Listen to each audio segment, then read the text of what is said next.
नमस्कार, आप देख रहे हैं न्यूज़ स्टेट और मैं हूं आपके साथ शुभम गुप्ता।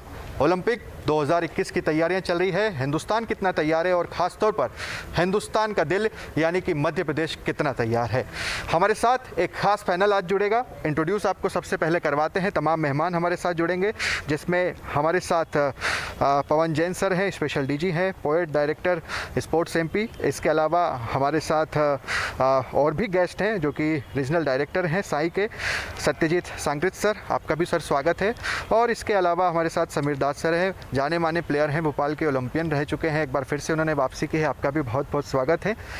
इसके अलावा अगर हम प्लेयर्स की बात करें तो चिंकी यादव जी भी हमारे साथ हैं, वो भी जुड़ी हैं, वर्ल्ड नंबर 1 रैंक इनकी शूटिंग में रही है।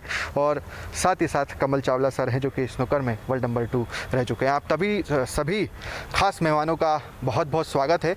सबसे पहले पवन जैन सर से ही बातचीत करते हैं। सर, कैसी तैयारी ओलंपिक को लेकर खास तौर पर मध्य प्रदेश के लिहाज से? देखिए, ये तो अब समय ये है कि जो लोग हमारे ओलंपिक में अब जा रहे हैं उनको जो भी अभी जो समय बचा है उसमें उनको बेहतर ट्रेनिंग दी जाए और कामना भी की जाए कि सब कुछ ऐसा रहे कि हमारे मध्य प्रदेश के खिलाड़ी वहाँ से पदक भी जीतें। तो अभी जिन खिलाड़ियों में अभी जो हमारे आज महिला हॉकी टीम की घोषणा हुई है, उसमें मध्य प्रदेश हॉकी अकादमी की 5 बालिकाएँ भारतीय टीम का प्रतिनिधित्व करेंगी। और महिला हॉकी से हम ये उम्मीद कर सकते हैं कि इस बार वो पहले से बेहतर करें और अंतिम 4 स्थान में पहुंचेंगी तो पदक की संभावनाएं बढ़ेगी। और ऐश्वर्य प्रताप सिंह निश्चित रूप से मध्य प्रदेश की अभी खेलों की बहुत बड़ी उम्मीद है और अभी भी जो क्रोएशिया में प्रतियोगिता हुई थी वहाँ भी उनका प्रदर्शन बहुत अच्छा रहा है। तो वो राइफल में भारतीय टीम में हैं और हमारी एक पदक की उम्मीद है उनसे। 2 हमारे पैरा ओलंपिक खिलाड़ी, कल ही हमारी रुबीना फ्रांसिस ने पिस्टल में वर्ल्ड रिकॉर्ड के साथ ओलंपिक में क्वालिफाई किया है, वो पैरा ओलंपिक जो अगस्त में होंगे उसमें लेंगी। प्राची यादव जो कनोइंग की प्लेयर हैं वो भी जा रही हैं और पुरुष हॉकी टीम की घोषणा भी शनिवार को होगी। उसमें भी उम्मीद है कि मध्य प्रदेश के 1-2 खिलाड़ी भारतीय टीम में स्थान बनाएंगे। पुरुष हॉकी से मैं उम्मीद करता हूँ इस बार जिस तरह का उनका प्रदर्शन पिछले कुछ माहों में रहा है कि 1980 के बाद भारत ने ओलंपिक में कोई पदक हॉकी में नहीं जीता है, तो वो इस बार हमें लगता है कि वो भ्रम टूटेगा। और जब समीर थे सिडनी ओलंपिक में और हम लोग सेमीफाइनल की रेस से अंतिम सेकंड में बाहर हो गए थे, मुझे लगता है कि इस बार भारत सेमीफाइनल में भी पहुंचेगा हॉकी में और पदक भी जीतेगा। बिल्कुल, हम सभी यही उम्मीद करते हैं, आशा यही है कि ज़रूर जीते। सर, आपसे बातचीत करते हैं। आप बताइए कि मध्य प्रदेश किस चीज़ में बेहतर करने वाला है इस बार के ओलंपिक? देखिए, मध्य प्रदेश में अभी जो हमने देखा है मध्य प्रदेश का स्पोर्ट्स इंफ्रास्ट्रक्चर, उससे तो मुझे बहुत उम्मीदें हैं। लगता है कि इतना अच्छा वेल मेंटेन्ड सारी चीज़ें यहाँ पे जो स्पोर्ट्स इंफ्रास्ट्रक्चर है, कई स्टेट कई जगहों से यहाँ इंफ्रास्ट्रक्चर बहुत अच्छे हैं और जिसका कारण है जिससे बच्चों को इनकरेजमेंट मिलता है। और हमने देखा कि यहाँ जो अभी खेल जिस तरह से आगे बढ़ा है उसका कारण सिर्फ यही है कि यहाँ का स्पोर्ट्स मैनेजमेंट, यहाँ का इसका कारण कहीं ना कहीं आप लोग भी हैं सर? नहीं, हम तो इसका कारण हम लोग भी हैं, लेकिन जैन साहब को हम इसके लिए बहुत बधाई देंगे। और मैं कहूँगा कि इसी तरह अगर ऐसा चलता रहा तो मध्य प्रदेश से और भी टैलेंट और भी आगे निकल के आएंगे। देखिए, अभी भी जब हम चारों तरफ बैठे हुए हैं तो एक तरफ ओलंपियन, एक तरफ शूटिंग की एस शूटर इंडिया की, एक तरफ हॉकी के महान खिलाड़ी, एक तरफ बिलियर्ड्स, स्नूकर, तो सारी चीज़ें अगर आप देखें इस तरह से तो मध्य प्रदेश काफ़ी स्पोर्ट्स में आगे जा रहा है और हमारी शुभकामनाएं हैं। और मुझे पूरी उम्मीद है जिस तरह से मैं देख रहा हूं मध्य प्रदेश आगे बढ़ रहा है तो मध्य प्रदेश और भी आगे बढ़ेगा और देश के जो 2-4-5 बड़े खेल के स्पोर्ट्स हैं उसमें उसको ये जल्दी छू ले, इसमें मुझे शक नहीं है, मुझे कोई शंका नहीं है। बिल्कुल। समीर दास साहब से बातचीत करते हैं, हॉकी के जाने माने प्लेयर हैं, भोपाल से ही आते हैं। समीर साहब, आप बताइए, एक तो सबसे पहले आपको बधाई, आपने एक बार फिर से हॉकी की स्टिक थामी है। कितनी उम्मीदें आपको हॉकी से, क्योंकि एक लंबा वक्त हो गया है हमें हॉकी में भी मेडल लिया? सबसे पहले तो मैं शुक्रिया अदा करूंगा हमारी माननीय खेल मंत्री यशोधरा राजे सिंधिया और हमारे डायरेक्टर सर जैन सर, जिनकी एफर्ट्स से मुझे डेपुटेशन पे एयर इंडिया से अपने खेल विभाग में लिया गया है। तो उम्मीद करता हूं, अभी देखिए, अभी कल परसों में वो मेंस टीम हमारी डिक्लेयर होना है। जैसे सर ने कहा कि हमारी 4-5 लड़कियां अभी ओलंपिक की टीम में शामिल हुई हैं। बिल्कुल। तो उम्मीद करता हूं कि 1-2 लड़के मेंस में भी आएंगे, क्योंकि कंपटीशन टफ होता है मेंस में। और बहुत उम्मीद है कि 2 लड़के आएंगे और आगे फिर हम और काम करेंगे कि कैसे मध्य प्रदेश और हमारी एकेडमी को ऊपर लेकर जाएं, कैसे हमारे जो जूनियर बच्चे हैं वो ज़्यादा से ज़्यादा कैंप में पहुँचें और नेशनल टीम में पहुँचें। तो उसकी अभी हम राजेंद्र सर और हम सब सारे कोचिंग स्टाफ ये बैठेगा। जो एक लंबा गैप रहा है, इसके आपको क्या कारण नज़र आते हैं कि कहाँ पर कमी रह गई और उसे कैसे बेहतर किया जा सकता है? नहीं, गवर्नमेंट ने हमेशा सपोर्ट किया है प्लेयरों को, और मुझे यहाँ तक लगता है कि टैलेंट सर्च में कहीं ना कहीं शुरू में कमी रह गई। जो हमारे प्लेयर यहाँ रहे 5-5, 6-6 साल, वो ऊपर नहीं जा पाए, तो वो गलती अब हम नहीं करेंगे। हम आगे से बड़ा बारीकी से देखेंगे प्लेयर को कि कोई ऊपर जा सकते हैं प्लेयर के नहीं, और हम क्वालिटी पे काम करेंगे, क्वांटिटी पे नहीं। क्वांटिटी भीड़ लगाने से कोई फ़ायदा नहीं है। अगर हमें 2-4 बच्चे भी अच्छे मिल जाते हैं और जो चले जाते हैं, तो वो हमारी एकेडमी के लिए अच्छा होगा। बिल्कुल। चिंकी यादव भी हमारे साथ जुड़ी हैं, जानी मानी प्लेयर है, वर्ल्ड नंबर 1 के प्लेयर हैं। चिंकी, आपसे बात करते हैं। आप बताइए, आपकी सबसे पहले तो कैसी तैयारियां इस ओलंपिक को लेकर? आप भी क्वालिफाइड करेंगी? हाँ, मेरी ओलंपिक को लेके फुल टू प्रिपरेशन चल रही है। इस ओलंपिक में तो मैं रिज़र्व में हूँ, बट मेरी प्रिपरेशन अब नेक्स्ट ओलंपिक के लिए, मेरा पूरा टारगेट अभी नेक्स्ट ओलंपिक के लिए है। और उसके लिए मैं पूरा, मेरे साथ साथ मेरे बाकी सारे जो सपोर्टर्स हैं और MPSA में जितने भी हैं, सब अपना पूरा एफर्ट लगा रहे हैं कि मुझे आगे तक पूरा प्रॉपरली फिटनेस के साथ, मेंटल स्टेट के साथ और फिटनेस और जो बाकी सारी चीज़ों को सही तरीके से फॉलो करते हुए और आगे मैं कंटिन्यू कर पाऊँ उसको अच्छे तरीके से। आप पर कितना स्ट्रेस रहता है इस इतने बड़े लेवल को अचीव करने को लेकर?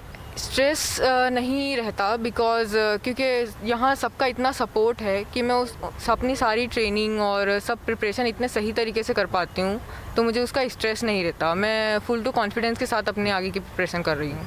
मध्य प्रदेश की बात की जाए, जैसे कि सभी हमारे साथ चर्चा कर रहे हैं कि बहुत सपोर्ट हम करते हैं प्लेयर्स को, आपको कितना सपोर्ट मध्य प्रदेश से मिला? मुझे मध्य प्रदेश से सच बताऊं तो बहुत ज़्यादा सपोर्ट मिला है, और मैं अभी जितना सपोर्ट मिल रहा है और आने वाले समय को भी देखते हुए मैं यही बता सकती हूँ कि इतने सपोर्ट के साथ अभी यहाँ ओलंपिक के लिए कुछ ही प्लेयर निकले हैं, बट आने वाले वक्त में यहाँ से मैक्सिमम प्लेयर ओलंपिक में सिलेक्ट होंगे और ओलंपिक में मेडल लेके आएंगे। बिल्कुल। सर, आपसे बात करें, आप बताइए कि कितना बेहतर करने वाला है मध्य प्रदेश इस बार के, और इंडिया की भी अगर हम बात करें? जी, काफ़ी उम्मीदें हैं इस बार कि ऐश्वर्या जो है सबसे टॉप रैंक में है और उससे हमें बहुत उम्मीदें हैं। हॉकी से हमें और बहुत उम्मीदें हैं, और जो इंडिविजुअल स्पोर्ट्स है जैसे रेसलिंग, बैडमिंटन, इसमें हमें इंडिया को बहुत उम्मीद है। आप जानते हैं योगेश्वर दत्त जी रहे, और अपना बैडमिंटन में साइना नेहवाल हैं, ये सब हैं, और इनसे बहुत उम्मीदें हैं। उनके जो जूनियर प्लेयर्स हैं जो अब आ गए हैं, उनसे मुझे बहुत उम्मीद है। और मैं ये भी साथ में कहना चाहूँगा कि मध्य प्रदेश ने जो डेवलपमेंट किया है स्पोर्ट्स के लिए, इतनी सारी एकेडमी पूरे अपने देश में कहीं नहीं है, और यही है जो ग्रास रूट यहाँ पे तैयार किया गया है मध्य प्रदेश द्वारा, हमारे डायरेक्टर साहब जैन साहब द्वारा, यशोधरा राजे मंत्री द्वारा, कि ये इतना ऊपर जाएगा आने वाले वक्त में कि यहीं सारे मेडल आएंगे। तो मैं आपके सौजन्य से सारे अपने एथलीट्स जो इंडिया रिप्रेजेंट करने जा रहे हैं ओलंपिक में, उन्हें बहुत बहुत शुभकामनाएं, और मेरी तरफ से ऑल द बेस्ट। बिल्कुल। एक बार हम फिर से पवन जैन सर की ओर चलते हैं, क्योंकि जितने भी प्लेयर्स हैं सभी अंत में जब कोई मेडल आता है तो उसके पीछे जो लोग काम कर रहे होते हैं वो इसी तरह से होते हैं, और जो हमारे साथ लगातार जुड़े हुए हैं। सर, आप लोगों को कितनी मेहनत करनी होती है अपने प्लेयर्स को तराशने में, फिर उसके बाद उस पर आप लोग कितनी मेहनत करते? देखिए, ये एक सामूहिक प्रयास है। मैं कहूँ कि पिछले कुछ सालों में विशेषकर भारत सरकार के खेल मंत्रालय ने, स्पोर्ट्स अथॉरिटी ऑफ इंडिया ने और बहुत सारे राज्य सरकारों ने, जिसमें मध्य प्रदेश भी शामिल है, खेलों के प्रति एक नया आयाम बदला है। हमने 1980 से पहले हॉकी के अलावा किसी खेलों में पदक की नहीं सोची थी, और 1984 और 88 में एक तरह से कहिए कि भारत की झोली खाली ही रही थी। फिर धीरे धीरे करके जब चीन ने एकदम से छलांग की तो भारत में भी खेलों के प्रति एक नया आयाम हुआ। हमने अधिकांश सफलताएं अगर बड़े खेल मैदानों में कहें तो क्रिकेट में ही पाई हैं, लेकिन क्रिकेट चूँकि ओलंपिक में होता नहीं है। लेकिन सबसे बड़ी बात यह है कि अभी पिछले कुछ सालों में हमारे कुछ ऐसे खेल हैं जिसमें कि हम विश्व स्तरीय हैं। आज कुश्ती में चाहे वो बजरंग पूनिया हो, विघ्नेश फोगाट हों, वो हमारी ओलंपिक की आशाएं हैं। बॉक्सिंग में हमारे 5-6 लोग हैं जो विश्व स्तरीय हैं। तीरंदाजी में हमारी टीम जो पुरुष की टीम है और इसके अलावा मिश्रित टीम है वो भी वर्ल्ड की अभी सबसे अच्छी टीमों में है। बैडमिंटन में सानिया नेहवाल और पीवी संधू पदक जीत चुकी हैं। तो ये हमारी एक, मैं कह सकता हूँ कि भारत बहुत सारे एथलेटिक्स में नीरज चोपड़ा इस बार निश्चित रूप से वो विश्व में दावेदारी कर रहे हैं। भारोत्तोलन में हमारी जो मीराबाई चानू हैं वो भी विश्व के शीर्ष प्लेयरों में हैं। तो अब भारत को 10-12 पदकों की आशा है। निश्चित रूप से इस बार का टोक्यो ओलंपिक अपने आप में एक महत्वपूर्ण इसलिए है कि 1 साल के कोविड कॉल ने बहुत सारे खिलाड़ियों की तैयारियों को प्रभावित किया है। बहुत सारे लोग खेलों में नहीं जा पाएंगे, कुछ लोग अवसाद में हैं, कुछ लोग क्वालिफाई नहीं कर पाए। तो जो तैयारी हमारी जैसी थी वो बाधित तो हुई है।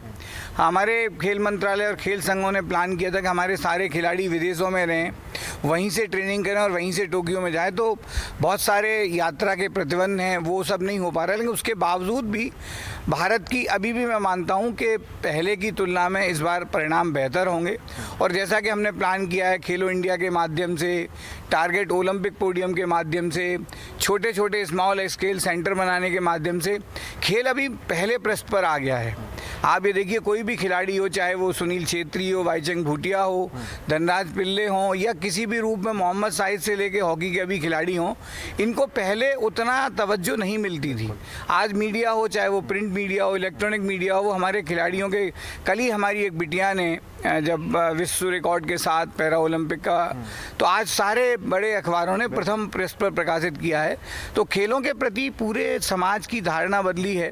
हमने कोशिश की है, हमें उम्मीद है कि ये इसके परिणाम 2020 में कितने आएंगे इस बार के ओलंपिक में, ये तो मैं नहीं कह सकता, लेकिन इतना यकीन है कि 2024 और 28 में भारत, जो हमारी एक आकांक्षा है कि भारत पहले 10 जो खेल के अग्रणी देश हैं उनमें शुमार हो। अगर यही जिस तरह की तैयारियां हमारी चलती रहें, जैसा समीर दास जी ने कहा कि हम टैलेंट सर्च पर ज़्यादा ध्यान दें, कैच देम यंग जिस तरह यूरोप में करते हैं वैसे हम नए खिलाड़ियों को करें और उनको वो जो अभी तकनीकी आई है, चाहे वो स्पोर्ट्स साइंस के माध्यम से स्पोर्ट्स साइकोलॉजिस्ट की हो, फिजियोथेरेपिस्ट की हो, फिजियोलॉजिस्ट की हो, न्यूट्रिशन की हो, इसके अलावा लेटेस्ट इक्विपमेंट, उसके अलावा जो बेस्ट कोच अवेलेबल हैं, बेस्ट कोच के अलावा उनको कंपटीशन का एक एनवायरनमेंट देना। जैसे सारे खिलाड़ी अभी भी हमारे बहुत सारे खिलाड़ी हिंदुस्तान के विदेशों में अपनी अभ्यास कर रहे हैं ताकि वो टोक्यो जाने से पहले मैच फिट भी रहें, कंपटीशन का भी उनको लाभ मिले। तो जितने प्रयास अभी हो रहे हैं, अगर ये प्रयास समन्वित रूप से आगे चलते रहे तो भारत खेलों में महाशक्ति बनेगा। 2020 टोक्यो में ना सही, लेकिन 24 के पेरिस में और 2028 के लॉस एंजल्स में भारत के लिए बहुत सारे पदक आएंगे और ये जो हमारे प्रयास हैं वो आगे और फलीभूत होंगे। बिल्कुल, प्रयास पूरी तरह से हैं और फलीभूत होंगे। लगातार सभी की कोशिश यही है। आपसे सर बात करें, सर ने क्रिकेट का जिक्र किया और हम देखते हैं कि लोग कितने दीवाने हैं। अगर अब हम IPL को ही देखें कि जिस तरह से कैंसिल हुआ उसके बाद लोगों के रिएक्शन आए, आप क्या सोचते हैं इस बारे में? नहीं, क्रिकेट बड़ा लोकप्रिय खेल है, बच्चे बड़े सारे इसे खेलते हैं इसमें, बट क्रिकेट ओलंपिक खेल नहीं है। तो जो ओलंपिक में जहाँ तक पदक का सवाल है उसमें हम क्रिकेट से नहीं, बाकी जिन खेलों का जिक्र अभी जैन साहब ने किया उसी में कर सकते हैं और हम काफ़ी अच्छा भी कर रहे हैं। हमारी टीम, जैसा कि बताया अभी डायरेक्टर साहब ने, कि हम लोग अब पहले की तरह नहीं है कि इंडिया जब पहले बहुत काफ़ी समय पहले जब पार्टिसिपेट करता था तो ये होता था कि इंडिया है, people can take it lightly, but अब चाहे वो बॉक्सिंग हो, चाहे वो रेसलिंग हो, शूटिंग में तो हम एक संभावना हर समय रहती है कि कोई ना कोई पदक हमें आएगा ही। जहाँ तक ओलंपिक का सवाल है, ओलंपिक के लिए काफ़ी मेहनत की जा रही है भारत सरकार के द्वारा और राज्य सरकारों के द्वारा भी, और इसके अच्छे परिणाम होंगे, इसमें मुझे कोई शक नहीं है। बट ओलंपिक एक ऐसा एक प्लेटफॉर्म है कि वहाँ मेडल आने के लिए कई और फैक्टर्स होते हैं। उस दिन कैसा करता है वो प्लेयर का, क्या उस समय साइकोलॉजी, बहुत सारे फैक्टर होते हैं, लक फैक्टर होता है, लेकिन मेहनत सब चीज़ों से बड़ा होता है और हमारे खिलाड़ी मेहनत कर रहे हैं और उनको पूरा सहयोग सरकार के द्वारा, चाहे वो केंद्र सरकार हो या राज्य सरकार हो, स्पोर्ट्स अथॉरिटी ऑफ इंडिया हो या प्राधिकरण राज्य के हों, सारे तरफ से उनको सारे तरह की मदद मिल रही है और वो लोग भी, उनके इंथुजियाज़म में भी कोई कमी नहीं देखी जा रही है। इस पेंडेमिक के बावजूद भी आप देखेंगे कि वो अपना समय निकालकर सारी सुरक्षाओं को ध्यान में रखते हुए, या सोशल डिस्टेंसिंग का हो, मास्किंग का हो, वैक्सीनेशन लेना हो, सारी चीज़ों का ध्यान रखते हुए अभी हमने देखा कि हमारे बच्चे, हम लोगों के बच्चे जो अभी हॉस्टल में नहीं रह पाए, पेंडेमिक के चलते बाहर गए, उनको हम लोगों ने थोड़ा सा गाइड किया और ये किया, तो जहाँ है वहीं वो वैक्सीनेशन करा रहे हैं। ये एक सवाल ये भी है सर, कोविड ने कितना परेशान किया इस पूरे प्लेयर्स को? कोविड ने प्लेयर को नहीं, सारी दुनिया को परेशान किया, तो इसलिए उसमें यह कहना कि कोविड से सिर्फ प्लेयर परेशान हुए, ऐसा नहीं है। प्लेयर्स को परेशानी थोड़ी ज़्यादा अगर आप मान सकते हैं, क्योंकि चूंकि ओलंपिक था और सबसे बड़ा खेल का आयोजन ओलंपिक ही होता है, और उस समय पेंडेमिक के हो जाने से प्लेयर्स को पर से काफ़ी परेशानी हुई उनको कि अब ओलंपिक एक बार पोस्टपोन हुआ, फिर अभी भी जो ओलंपिक हो रहा है कई रेस्ट्रिक्शंस के साथ हो रहे हैं, प्लेयर को जाना, प्लेयर के लिए उनमें हम लोगों को भी काफ़ी मेहनत करनी पड़ रही है, प्लेयर को भी अपनी सुरक्षा का ख्याल रखना पड़ रहा है। तो इन चीज़ों को लेकर ये तो प्लेयर को अगर देखा जाए तो पर्टिकुलरली उनको समस्या हुई कि अगर आपके यहाँ कोई भी आयोजन, सबसे बड़ा आयोजन है जिसके लिए आप ज़िंदगी भर तैयारी करते हैं, उस समय अगर ऐसी कोई स्थिति पैदा होती है तो उसमें समस्याएं तो आती हैं, बट हम लोग उस समस्याओं को निपट लेंगे, निपट भी रहे हैं, और बहुत अच्छे से हमारी टीम जाएगी और सब अच्छे से होगा, और हमें पदक की पूरी एकदम विश्वास है हमें कि पदक, हम बहुत ज़्यादा पदक लाएंगे और लाना भी चाहिए। बाकी जैसा हमने बताया सारे फैक्टर्स हैं, एक टीम काम करती है, चाहे हमारा साइंटिफिक बैकअप हो, हमारे कोचेज़ हों, हमारे प्रशासनिक अधिकारी हों, बच्चे हों, बहुत सारी चीज़ें हैं, सारी मिला जुला के उसका एक परिणाम निकलता है, और हमें पूरी उम्मीद है कि इस बार परिणाम अच्छा निकलेगा। समीर दाद साहब से भी बातचीत करते हैं। रियो ओलंपिक की हम बात करें, उतना बेहतर इंडिया ने शायद नहीं किया, क्या कारण रहे उसके, और उसकी जो गलतियाँ हैं वो किस तरह से हम सुधारें? देखिए, उस वक्त थोड़ा सा मुझे लग रहा था कि जो टीम थी वो बैलेंस नहीं थी। हॉकी की मैं बात करूंगा, क्योंकि और खेलों का मुझे अभी आइडिया नहीं है इतना, लेकिन हॉकी की मैं जब बात करूंगा कि बैलेंस नहीं थी।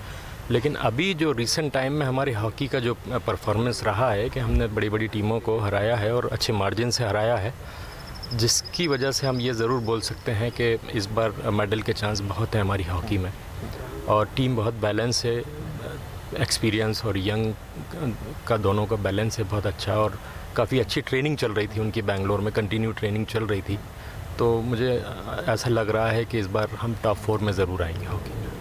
बिल्कुल, तो कोशिश पूरी है कि टॉप 4 में आएंगे, उम्मीदें पूरी है, और देखना भी होगा कि आती है नहीं, क्योंकि जिस तरह से समीर दाद साहब भी बता रहे थे कि रियो ओलंपिक में कुछ गलतियां रही, कहीं ना कहीं उन्हें लगा कि बैलेंस टीम नहीं थी, मगर इस बार की टीम काफ़ी बेहतर है।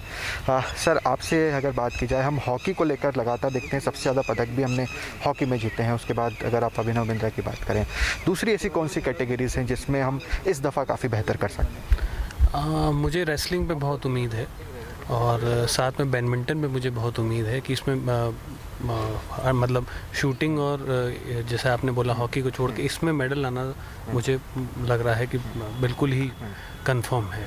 और हमारे जो बैडमिंटन का जो, क्योंकि साइना नेहवाल और दूसरे जो प्लेयर्स हैं उन्होंने जो एक अपना लेवल उठा दिया, तो जो आने वाली जो जनरेशन आई है उनका लेवल ऑटोमेटिक ऊपर उठ गया है। पहले जबकि हम लोग क्वालिफाई होने में दिक्कत हो रही थी, अब हम उन्हीं से कॉम्पीट कर रहे हैं जो वर्ल्ड नंबर 1 है, तो हम कहीं ना कहीं वर्ल्ड नंबर 2 या वर्ल्ड नंबर 1 पे ही बैठे हैं। इसलिए हमारे लिए बैडमिंटन में, और यही सेम थ्योरी हमारी रेसलिंग में भी है, तो हमें लगता है कि इसमें ही मेडल हमारे कंफर्म है। ठीक है, चिंकी से भी बात करते हैं। चिंकी, आपको ऐसे कौन से प्लेयर्स दिख रहे हैं किस कैटेगरी में जो इस बार मेडल ला सकते हैं? मुझे बाकी स्पोर्ट्स की तो पता नहीं है, बट शूटिंग में ही अगर मैं कहूँ तो शूटिंग में जो प्लेयर्स हैं वो ही ऑलरेडी वर्ल्ड में नंबर 1 पर हैं, बहुत से प्लेयर हैं, और इंडिया में ही रह के उनका कंपटीशन बहुत टफ हो रहा है और होते जा रहा है टाइम टू टाइम। और अभी ओलंपिक में वो चांसेस हैं कि शूटिंग में बहुत से मेडल आने के चांसेस हैं, और गवर्नमेंट ने इतना सपोर्ट किया है, फेडरेशन ने इतना सपोर्ट किया है कि मेंटल स्टेट के साथ साथ फिज़िकल फिटनेस और साइकोलॉजिकली सबको स्ट्रॉन्ग बनाया है। पहले के टाइम पे इतना नहीं हुआ करता था जितना कि अब के टाइम पे रहता है, तो चांसेस हैं कि प्लेयर अब पहले से बहुत ज़्यादा अच्छा परफॉर्म करेंगे और अचीव करेंगे। बिल्कुल, सभी की कोशिशें हैं, सभी यही उम्मीद कर रहे हैं कि इंडिया और ख़ास तौर पर मध्य प्रदेश काफ़ी बेहतर करेगा। सर, आप डायरेक्टर तो हैं ही, स्पेशल डीजी हैं, मगर आप एक कवि भी हैं और अंतर्राष्ट्रीय स्तर पर आपका नाम है। हम चाहेंगे कि आप कोई सी कविता हमारे दर्शकों के सामने रखें, ख़ास तौर पर इस ओलंपिक को देखते हुए। देखिए, मैं कवि हूँ, लेकिन उससे पहले मैं खेल प्रेमी हूँ। और सबसे पहले जब मैं अखबार पढ़ता हूँ तो सबसे पहले वो पन्ना पढ़ता हूँ जब खेल का पृष्ठ होता है। और ये खुशकिस्मती है मेरी कि इन दिनों खेल पहले पन्ने पर है। तो जब भी जनगण मन की धुन पर तिरंगा ऊपर जाता है और दुनिया के सबसे बड़े खेल मेले ओलंपिक में एक भारतीय उसके नीचे मुस्कुराता है, मैं समझता हूँ मेरे जैसे करोड़ों खेल प्रेमियों की आंखों में खुशी के आंसू होते हैं। मैं यही कह सकता हूँ कि खिलाड़ी गीत हैं, खिलाड़ी गीत हैं, गालिब की गज़ल हैं, गंगा हैं, सुनाते जो हमें जनगण खिलाड़ी वो तिरंगा हैं, सुनाते जो हमें जनगण खिलाड़ी वो तिरंगा हैं। उम्मीद करते हैं कि टोक्यो में हमें एक नहीं अनेक अभिनव बिंद्रा तिरंगे के नीचे जनगण मन की धुन सुनवाते नज़र आएँ। यही कामना है, यही दुआ है हिंदुस्तान के खिलाड़ियों के लिए। चलिए, आप सभी का हमारे साथ जुड़ने के लिए, बातचीत करने के लिए बहुत बहुत शुक्रिया। और पूरे हिंदुस्तान की, मध्य प्रदेश की नहीं बल्कि पूरे हिंदुस्तान की उम्मीदें हमारे सभी खिलाड़ियों से जुड़ गई है ताकि वो इस टोक्यो ओलंपिक में बेहतर प्रदर्शन करें और इंडिया को, हिंदुस्तान को ज़्यादा से ज़्यादा पदक दिलवा सकें। वीडियो जर्नलिस्ट हिमांशु के साथ शुभम गुप्ता, न्यूज़ 8 भोपाल।